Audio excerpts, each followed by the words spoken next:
Welcome, everyone. As like I said, thank you so much for joining. Can folks hear me okay? Is that right? We good? Cool. Really excited to welcome Paula Sylvia. Here's our presenter today, along with Sarah Donald. Going to share a little bit of information on Paula's background and then hand it over to them for the presentation. Um, Paula is the director of the Aquaculture and Blue Technology Department at the Port of San Diego. She oversees a variety of planning and pre-development and long-term planning initiatives aimed at developing environmental and economic opportunities for aquaculture, blue technology, and other nature-based solution business in and around San Diego Bay. She also oversees the port's Blue Economy Incubator, a platform to support entrepreneurship and innovation partnerships to facilitate and scale pilot projects and build a portfolio of nature-based solutions and new business that can deliver multiple social, environmental, and economic benefits to the region. She holds a Master of Science in Aquaculture from the University of Stirling, Institute of Aquaculture in Scotland, and a Master of Business Administration from the University of Phoenix in the US. Please join me in welcoming Paula and Sarah, and please take it away. Great. Well, hello everyone. It's nice to see everyone or and to be here today. So thanks so much. Like I said, we were introduced. My name is Paula Sylvia, and I'm here with my teammate Sarah Donald. Hopefully, we can get through a presentation. We're going to talk mostly about our work that the port oversees, but mostly about our Blue Economy portfolio of projects and our process here to support entrepreneurship and innovation. So first of all, this is the picture on the screen is San Diego Bay, which is the fourth largest bay in California, and that's surrounded by five cities. So San Diego is one of those cities, but there are four others. So there's the Coronado, National City, Chula Vista, and Imperial Beach. And together, all of the Port of San Diego is the managing authority of over 14,000 acres of tideland, so land and water rights in and around the bay. So we'll just go through the next couple of slides and chat on that. But this is a nice picture. We love this picture. But as the port was created back in the 60s by the state of California through a legislative act to create the Port of San Diego to manage the tidelands in and around San Diego Bay. So we have, we were also not just a landlord port, we're a local government agency. So we wear a bunch of different hats. So we operate on behalf of the state of California and manage the port on behalf of the citizens of California. But I have a mission to promote commerce, navigation, fisheries, recreation, and environmental stewardship. So the other thing that's very unique about us is as a public agency, we would be allowed to take taxes from citizens to run our annual budget, but we don't. Instead, we don't take any taxes. We take a revenue share off of tenants that lease land and water rights from us. So we have over 800 different tenants at the port, and some of those are traditional ocean economy businesses, which we'll chat about in a few minutes.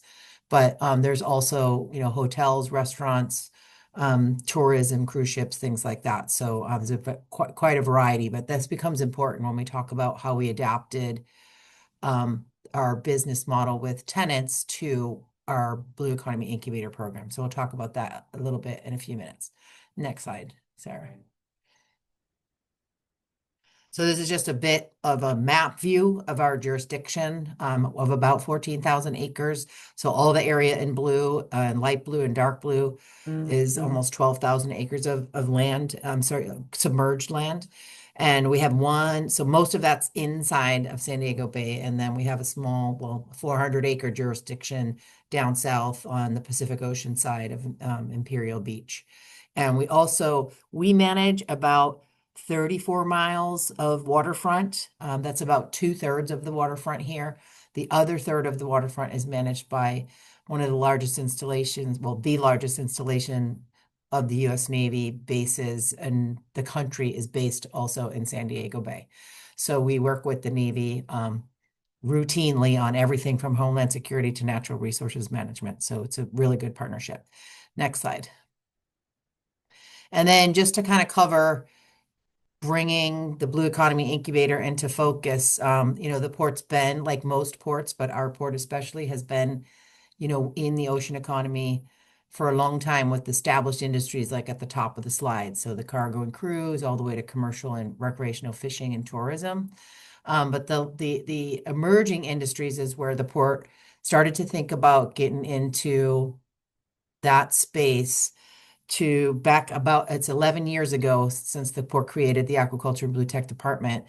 And the aquaculture side of the house, like the whole department was created to look at new environmental and economic opportunities in and around the bay to see if we could, support new industries or new business lines that would diversify the port's portfolio of businesses with more sustainable ocean tech companies. And so they created the aquaculture side of the house is a long-term planning effort to support a shellfish and seaweed industry at scale. And the blue tech side of the house is essentially our Blue Economy Incubator, which falls in supporting companies in these 6 buckets of emerging industries. So we'll just keep moving through the slides and I'll explain a bit more. So, and how come we can do that? Like because we're a different type of port. We're not a traditional port where we're just an operator port. We're also a landlord and an operator, a regulator, and an environmental steward. So, and we have jurisdiction over a lot of area, which we showed in the few slides ago. So that allows us to be really flexible. We're also a medium-sized port compared to, we're not a huge container port or a cargo port like other ports nearby in LA and Long Beach. So the medium-sized ports tend to have a little bit more flexibility and leaning into innovation. And we're seeing that a lot globally now. But basically, because we have jurisdiction and we wear all these hats, we have a particular expertise in permitting entitlements for ocean and coastal uses, which is very helpful for early stage companies trying to pilot their technology. So we will, next slide. So this is where, the incubator was created, over 10 years ago we're not a traditional incubator in terms of offering like mentorship or office space or even we're not an accelerator. We don't offer curriculum. Instead, our core value proposition is pilot project facilitation. So what does that mean, right? So we created a competitive process where folks can apply to us in a 4-step process where if they make it to the end of our process, there's a business agreement between the port and the company that basically we work with a company to design a mutually beneficial pilot project that can make us, once deployed, in our environment, can make a strong case study for commercialization for that company, right? To help them scale up after they do a pilot with us. So, and that means we're investing money into companies and we're doing all the permitting and all the subject matter expertise and all the different things that are generally like huge barriers to companies trying to get their tech in the water. We're taking a lot of those barriers down and allowing them to do pilots that solve some unique environmental challenge that we might have at the port or otherwise inform some new blue economy opportunity. And the only other thing I'll say is building off the model of our royalty positions that we take on gross revenue of tenants, we adapted that to the Blue Economy Incubator model, where as a public agency, we're not allowed to take equity in companies. So we're investing around the pre-seed stage, which is, for us, the sweet spot is 250,000, but we've gone from 100 to 400,000, depending on the company and what they need. So, and so when a company has a agreement and they make it through our process and into our portfolio, there's that agreement outlines a scope of work, a set of key performance indicators for the actual pilot, and then a term sheet. So we negotiate a term sheet, which is a % royalty position on gross revenue for a period of time ideally to get our investment back with a little bit of an upside. So we can do more of this innovation stuff. So it's that sometimes that really works for companies and sometimes it doesn't, but it's a real different model that you don't see in other types of innovation ecosystems. So, okay, sorry, next slide. So that's the incubator. These are a series of active projects. We currently just entered into our 14th portfolio company agreement with the far right-hand bottom side, port exchange. We'll talk about each of these individually, but of the 14 projects, there are 6 projects that the pilots are either still active, the pilot is finished, but the project is still active, or they're just getting started. So we'll just move through each one of them over the next few slides. So next slide, Sarah.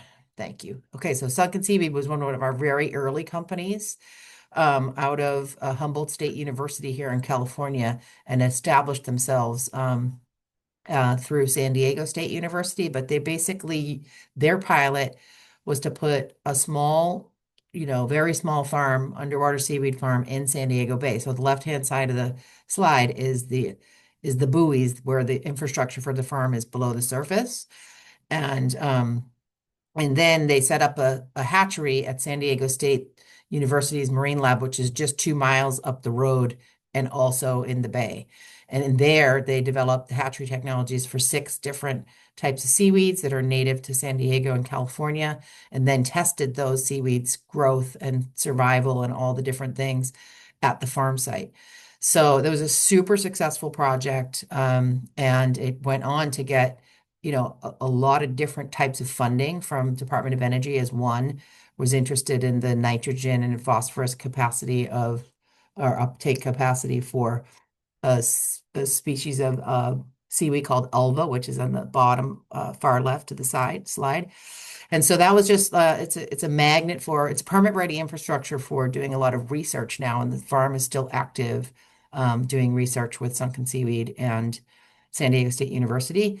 But we did actually reinvest in sunken seaweed to go up to the north of us in a similar port environment in Humboldt Bay Harbor District, where they partnered with a commercial oyster farm to use their land assets to basically have a land-based culture farm to grow seaweed for the culinary market and the dried seaweed market. So they're up there scaling and still doing research or supporting research down here in San Diego Bay. So thank you. Next slide, please. So this is eConcrete. Some of you may have heard of eConcrete before. They're part of a growing list of companies worldwide that are doing some type of nature-based solution. And in our case, eConcrete is it's a company that came to us from Israel. They make a bioadditive and bioenhancing solution that they add. It's an additive that they add to concrete and can form that concrete into any type of marine construction or marine infrastructure. In our case, they made these interlocking tide pool units, which are seen here on the left-hand side of the picture.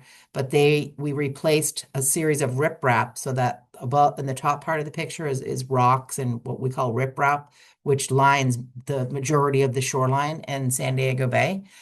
And we actually took out some riprap, installed these tide pools, and we studied it for biodiversity and habitat enhancement, and also while still maintaining the structural integrity of the shoreline. So that is like hugely successful project. I mean, within a couple of months, and basically the additive just lowers the pH of the concrete, so it can attract more marine life instead of the riprap, which right beside it doesn't really have any habitat value.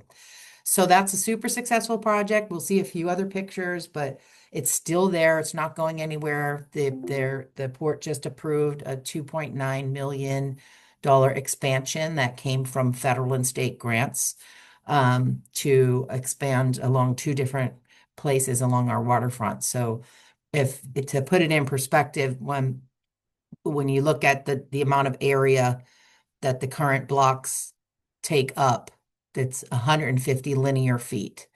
And so the new expansion will add over 1,000 more linear feet at this location and another new location to provide habitat and structural integrity of the shoreline.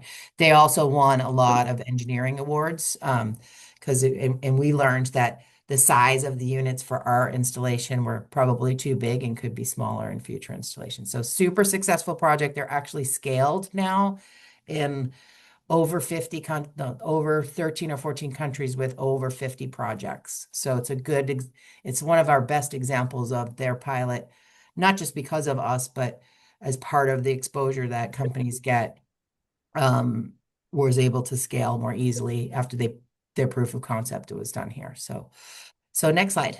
Um, is with a company called Hyperkelp. So they're a local company that developed a smart buoy technology. It's an agnostic smart buoy, so you can put any sensor on it, and it will measure underwater, generally underwater water quality or underwater noise data, and provide that information in real time. So they have 5 buoys installed around the bay. You can see them labeled 1 to 5.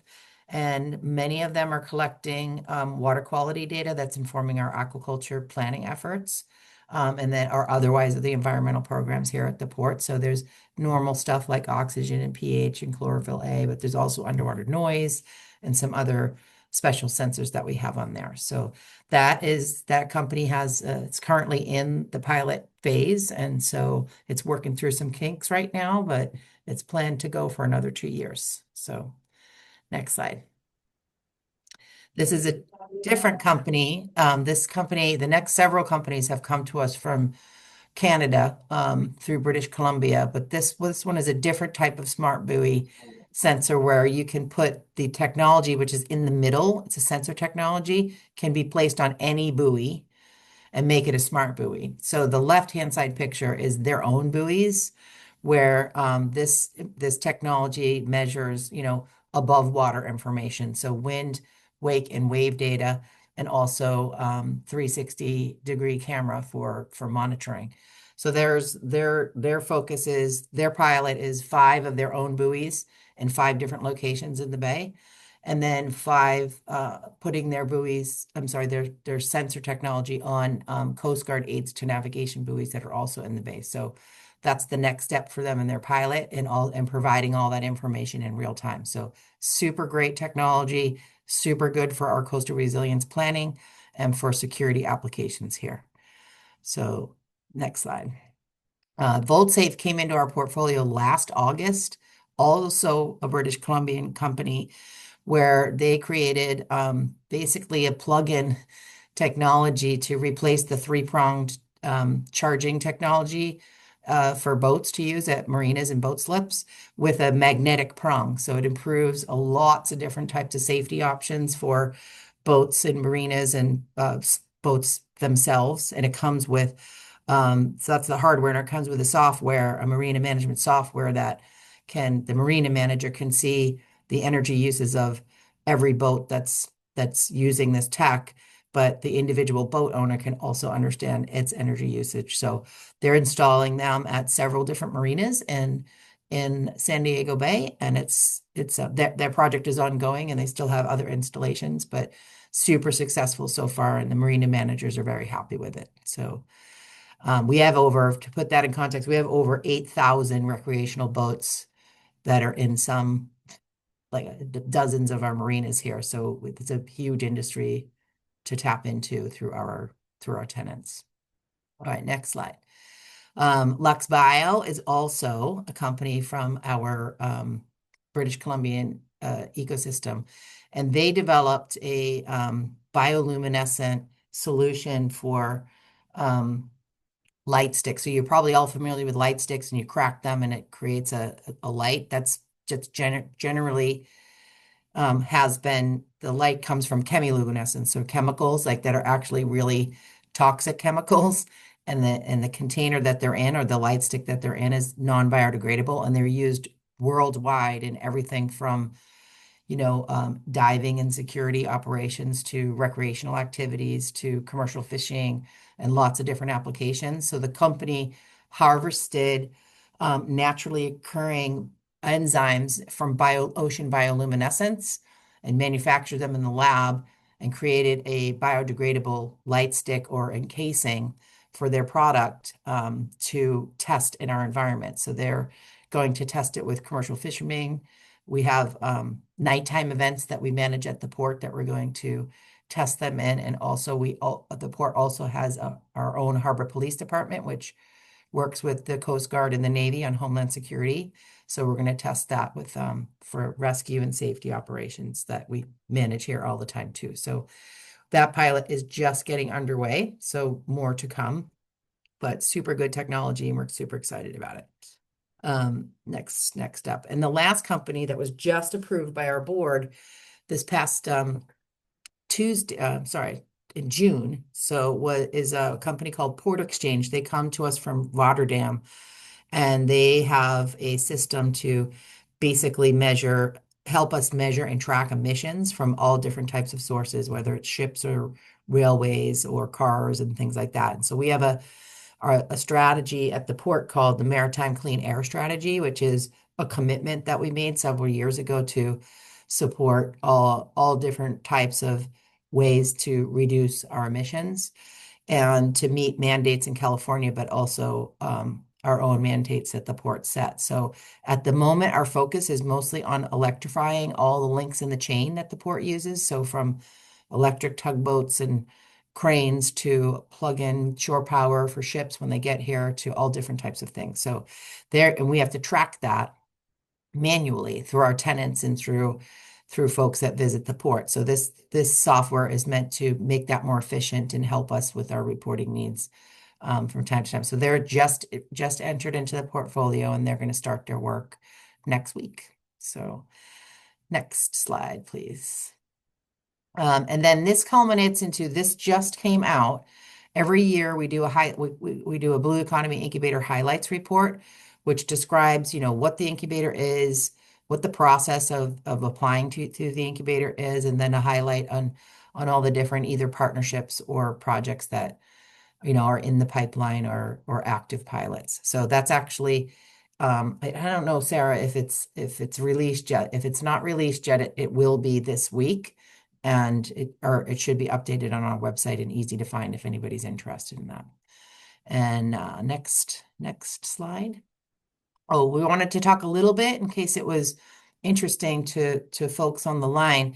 So we're just talking about, the programs in the Aquaculture and Blue Technology department, but the port does a lot of different work for preparing for resilience around San Diego that, doesn't necessarily mean that it's all within the Aquaculture and Blue Tech department. So across the port itself, there's lots of different innovation and planning around resilience. So we have the scientific modeling and that work that we do with a lot of different institutions around the area, and also like help with permitting for these nature-based solutions that we'll talk about in a few minutes. So next slide. So we have a lot of different types of shorelines around the bay. And one thing we're looking at, you saw this e-concrete installation, but we're looking at mapping all the shorelining, doing an analysis of all the hard and soft habitats to look to plan how to incorporate more types of nature-based solutions in all the habitats to prepare for sea level rise and other climate resiliency efforts. So that's just to give you a snapshot of it's pretty busy bay. It's pretty diverse in habitats and shorelines. So next slide. And then this is just a snapshot of tomorrow's flood on today's landscape. So like many other coastal communities, we don't have lots of storms here, but we have events like they're called king tides events twice a year that are really high tides. And when you combine that with storm activity, it creates like flooding in vulnerable areas. And so we're trying to look at through planning processes, and new developments that happen at the port, how to protect, existing infrastructure from sea level rise threats, and how, in areas that we're building new infrastructure, prepare for that. So this is just something that nature-based solutions and other types of technology are helping us with. So you can move forward with the next slide. And yeah, sorry, I don't know if that's me or you. There you go. So this is just a snapshot. We talked about e-concrete, which is the third picture, but we do a lot of, we have over 2,400 acres of eelgrass. That's that left-hand picture, mostly in the south part of our bay, but that's 17% of the entire state of California's eelgrass resides in San Diego Bay. So it's a huge natural resource that, we started to do some baseline blue carbon studies on, but it's a resource that we manage jointly with the Navy, and it supports everything from endangered green sea turtles to lots of other types of habitats. So proud of that. The second picture is a native oyster living shoreline project, which there's over 350 reef balls that were set at in the southern part of our bay, set at a particular water height to attract the native Olympia oyster, provide habitat for that native Olympia oyster. So that's, and while also maintaining you know, uh, functional shoreline accretion mechanism for sensitive areas down in the South Bay. So that's a very successful project. E-Concrete, we already talked about with their expansion. And then lastly, they're down in the south part of the bay, there are various salt ponds, so ponds that produce salt, that some of them are closed. And there's a particular pond called Pond 20 that we're actually converting back from a salt pond and from an old salt pond, which doesn't have any habitat value right now, back into a wetlands and restoration project. There's about 90 acres of that that's going to be restored to wetlands, and we're going to make that into a mitigation bank. So that's one of the first marine mitigation banks that of that size in the area that we're working on. So stay tuned for that. And next slide. This is a little bit more glimpses and what e-concrete looked like when it was first installed on the left.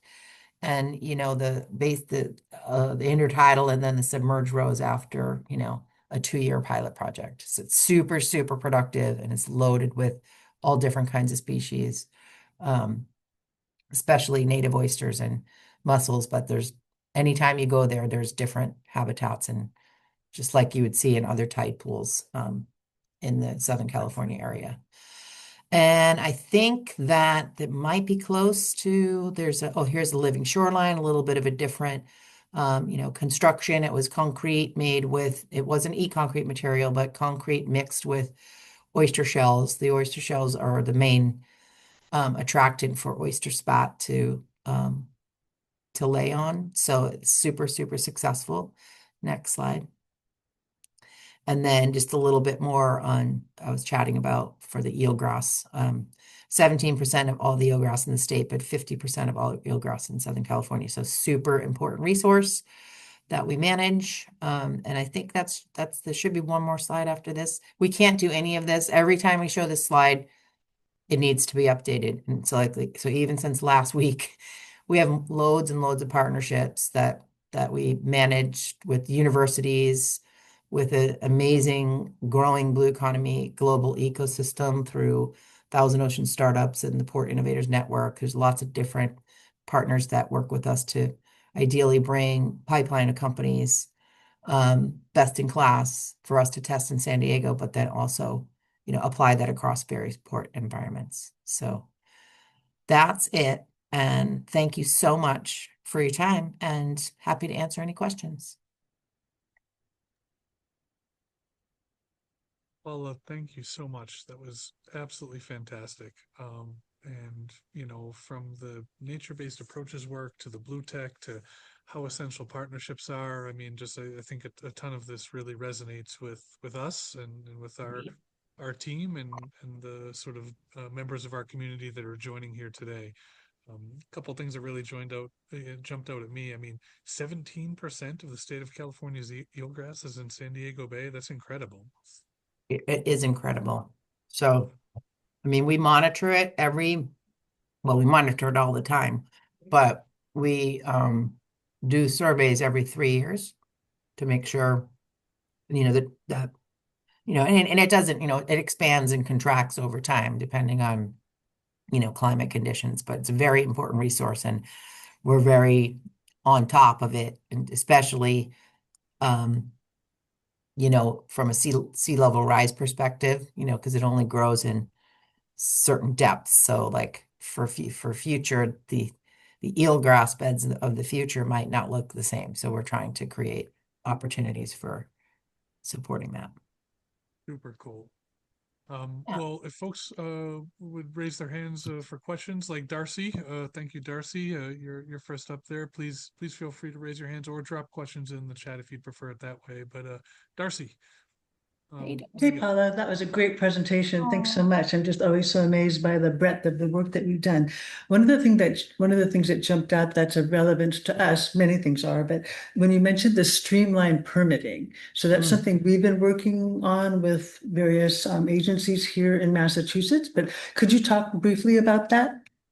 100%. So we have, because we have jurisdiction and we're a state agency, it gives us a bit of a advantage over other ports, right? So that means, so we have jurisdiction where we are a regulator.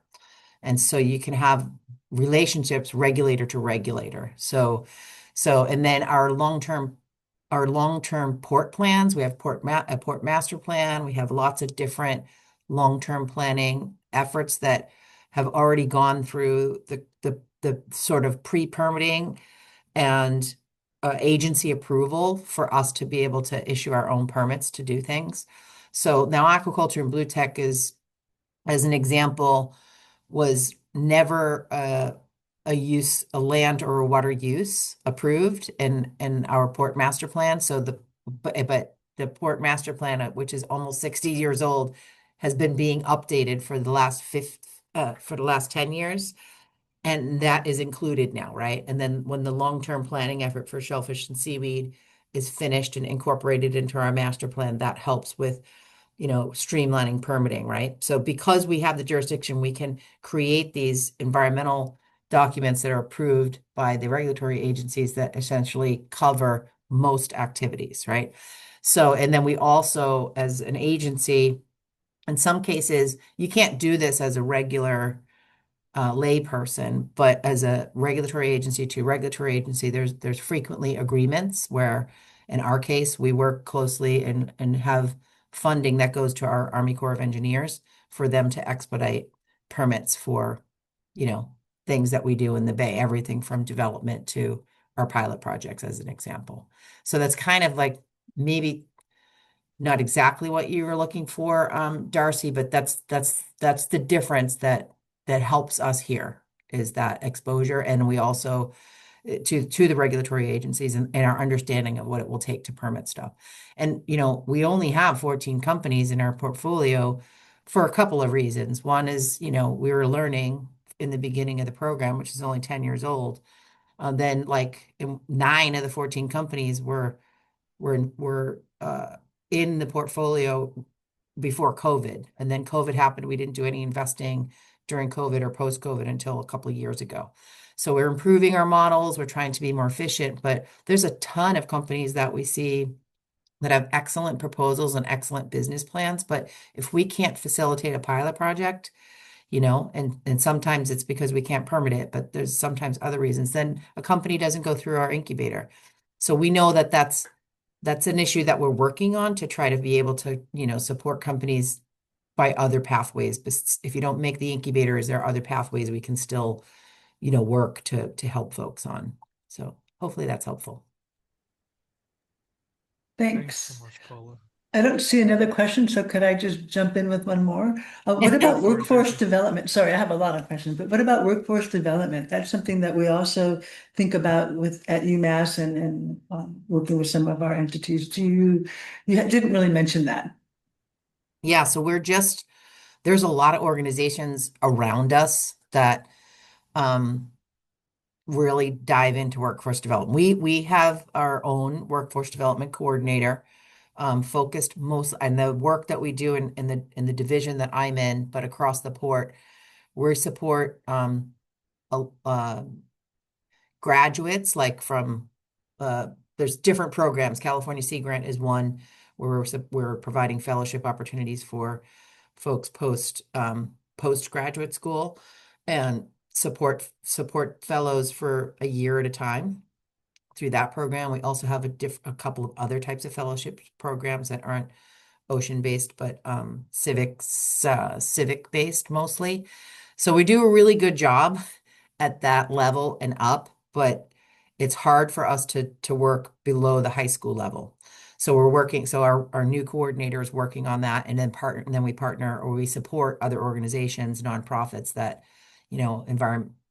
as part of our environmental education mission to get at that, grade school to high school level focus. But I would say that we have a lot more work to do when it comes to workforce development in blue tech. It's hard to I mean, the established maritime industries, there's a lot of help for that here. There are other organizations that do that in San Diego. For the new industries, it's hard, like to startups are very lean and small. And so to give people that want to get into the innovation space a chance to go work on a startup's pilot project, it's not always that easy, right? So since they're trying to do their own thing, but it is something we're taking seriously, and other partners are really working hard at curriculum for certain types of industries that we also help support for that, and then figuring how to be more impactful in our blue economy ecosystem here. So we're working on it.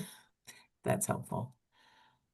Thanks so much, Paula. Great questions, Darcy. I mean, streamlined Yeah. permitting and workforce development, two things definitely always top of mind for us here at the lab. And I see Leonard's hand up next. Leonard, all you. Oh, yes. Hi. Um, Great presentation, Paula. Hi. Um, I laud this innovative development at the Port of San Diego. I actually don't think there are many ports that are ecologically focused, so this is really very pleasing. But I'm just wondering how you manage to diffuse potential conflict among some of the activities. So, for example, how does the port regulate and control the activities of tenants that could potentially discharge contaminants into San Diego Bay? For example, boat building and boat repair, which could potentially generate contaminants and paints, whether lead-based or not, into the environment. How do you actually manage to diffuse that kind of contact, that Well, conflict? Thanks. yeah. Well, thank you very much. Just before we get to that, it's not super well known, but in case anybody's interested, the global blue economy ecosystem has been growing. It's only been around for 10 years, this new blue economy term, but there's lots of organizations that are supporting entrepreneurship at a global level. If you're interested, and maybe I can put this in the chat. There's 1,000 Ocean Startups, which is an organization that was founded out of the World Economic Forum to support entrepreneur supporting organizations as members to support 1,000 ocean startups by the end of the ocean decade, which is 2030. So that started with 3 members almost 5 years ago, and now it's up over 65 members with 850 startups supported. But if you're interested in any of this, dive into that website to look at all the diversity of partners that are in there, from investors to accelerators to other types of entrepreneur supporting organizations. And then a similar network called the Port Innovators Network is starting to develop. So there's a lot more innovation.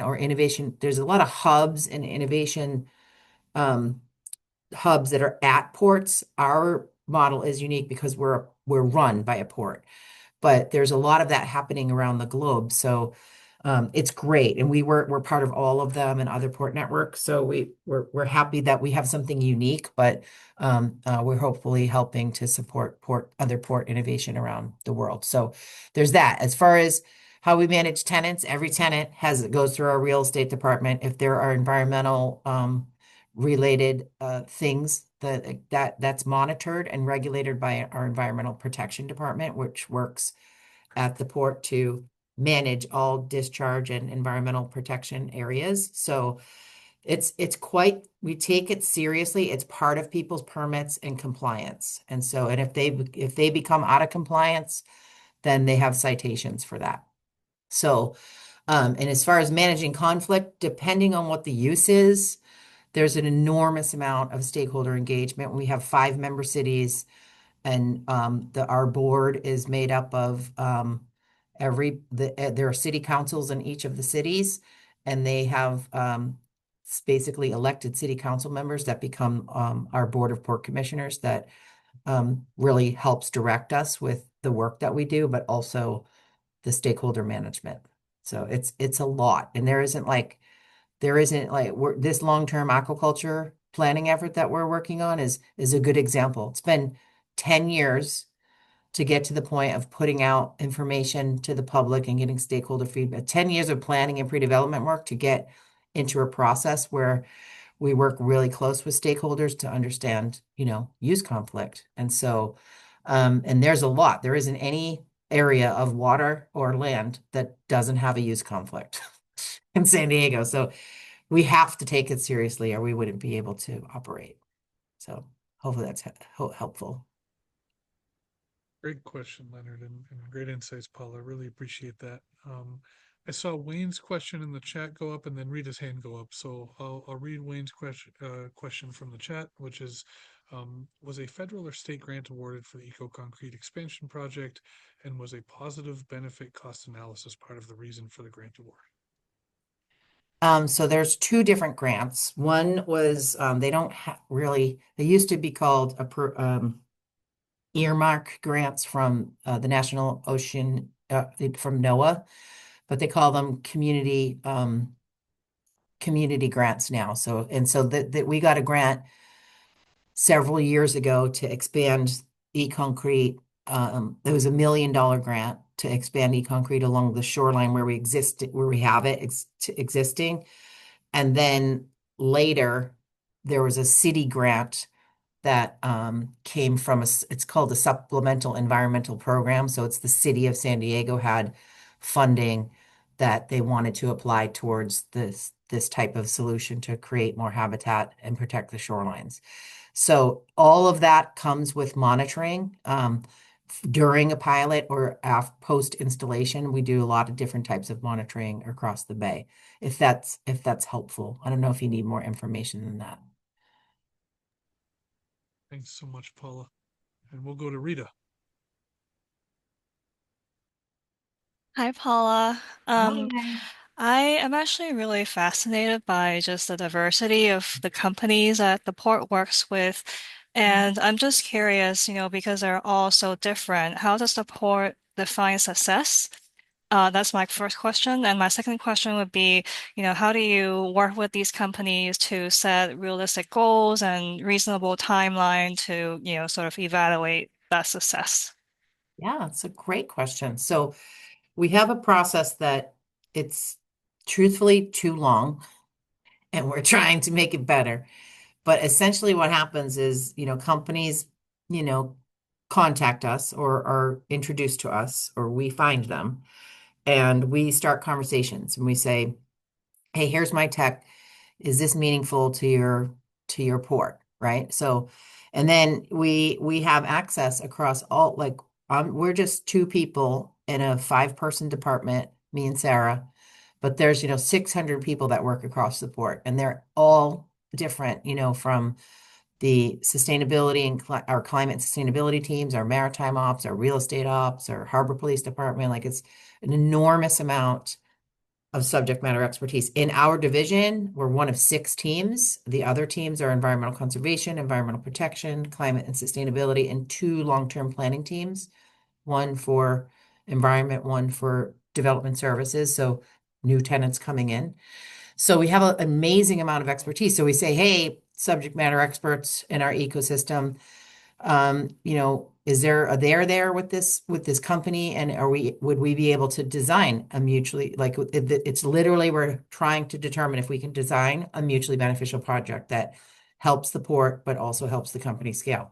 So we spend actually a lot of time on that, sometimes too much, but it's necessary because but our program and our efficiencies are getting better for us to to understand earlier than later if we're going to be able to permit a technology or make somebody go through the rest of our program. But if you're invited to, anybody can apply to the incubator. It's open on a rolling basis, but it doesn't mean you get selected, right? You have to go through, it's pretty rigorous due diligence with subject matter experts and others. But through that process of designing the mutual beneficial pilot, that's where we understand, okay, what your tech is going to do, right? So, if you're e-concrete, it's going to be a 2-year pilot, and we're going to give you, we invested 200,000 in your company, so you can, use local contractors, produce your, the tide pools here locally, install them, and then monitor them for 2 years. So everybody is different, and that's why, we love that it's that the portfolio is diverse, because we manage so many different things here, from, shore power to, sediment contamination, water quality stuff, right? So I don't know if that's useful. We're trying to shorten the process, because you go through applying to us. You have to go, once we determine a pilot and a scope and there, you have to, go in front of a pitch, in front of a committee, an executive committee. If you pass that committee, then essentially we go into term sheet negotiation, where that could take a really long time, because, people they understand our model until they don't. So most startups are not familiar with, having a deal with a government port agency, right? So it doesn't look like a VC deal or anything else like that. So that can take some time. And then but once you pass step 3, if you get a good term sheet and we take it to the board for approval, that's basically, we haven't had any denials from our board once we get there. So we're trying to improve the efficiency of that process. But we like to keep it broad and diverse, because we did that intentionally, because we didn't know what the market would bring. And now we're partnering with, all these other Blue Economy partners that are either sharing pipeline. Sometimes all we do is like talk to somebody else's company, and we give them some customer discovery, or, something that our port subject matter experts can help them with, bringing them into our portfolio. So, That's great. Thanks so Thank you. much. you're Thanks, welcome. Paula. Thanks, Rita. See another question in the chat. This one from Steve. Steve, do you want to unmute and read this, or happy to have me read it? Yeah, I'm here, Joe. Thanks. Sure thing. Really great presentation, Paula. Thank you. My question is about basically availability of space for activities, especially as this was couched as related to aquaculture. We have a port in particular in Massachusetts, and then other sort of more urban areas where aquaculture is basically off limits, and this is from a water quality perspective. How are you guys dealing with that issue? Yeah, we definitely have, we have impacted waters, right? So that would not be suitable for consumptive uses of, shellfish or seaweed, right? So we are heavily, looking into the non-consumptive uses for markets. I mean, seaweed non-consumptive uses, or there's large markets for non-consumptive uses for seaweed, from, biostimulants to all different kinds of things. But shellfish, we need to get approved areas, and they'll be outside of the bay. So there's a couple of sites that we're looking at outside of the actual bay, so in the Pacific Ocean side, that could meet the criteria for that. And that's we're doing this long-term planning effort to hopefully get at some of that. So that's a really good question, though. Yeah, it makes good Not sense. easy. It's like No. California hasn't, in the state of California, we haven't had a new lease for shellfish or seaweed operation in over 34 years. So the permitting process is astoundingly complicated, and the environmental review that's required is definitely